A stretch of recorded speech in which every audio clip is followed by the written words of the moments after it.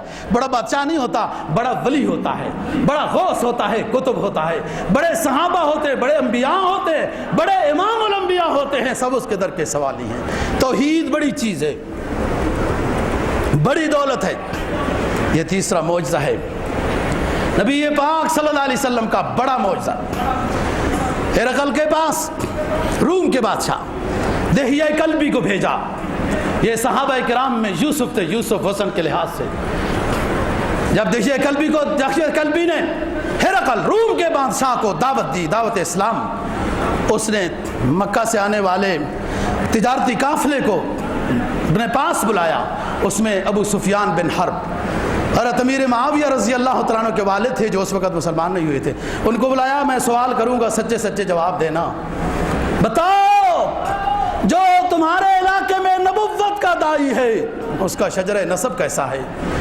ابو سفیان کہتے ہیں دل نے تو چاہا کوئی جھوٹ بول دوں، لیکن پھر سوچا پکڑا جاؤں گا تو داغ لگ جائے گا، داغ لگ جائے گا۔ تھا کافر، ابھی کافر ہے، فتح مکہ سن 8 ہجری میں مسلمان ہوتا ہے ابو سفیان۔ کہا جھوٹ بولا، تو سرداری میں نقص آ جائے گا۔ دوستو سوچنے کی بات ہے، کافر ہو کر، فی الحال تو کافر ہے نا، مشرکین مکہ کا سردار ہے اور جھوٹ بولنے سے گریز کر رہا ہے۔ مسلمان کیسے جھوٹ بولے؟ حدیث میں نبی پاک صلی اللہ علیہ وسلم کا فرمان ہے، ایمان اور جھوٹ دونوں جمع نہیں ہو سکتے۔ ایمان رہے گا، جھوٹ نہیں ہوگا۔ پھر اگر جھوٹ ہے تو پھر ایمان رخصت ہو جائے گا۔ جھوٹ اور ایمان دونوں ایک قلب میں جمع نہیں ہو سکتے۔ جھوٹ سے توبہ کرو، اپنے رب پہ توکل کرو، نبی کا صدقہ دے کے رب کے سامنے جھک جاؤ۔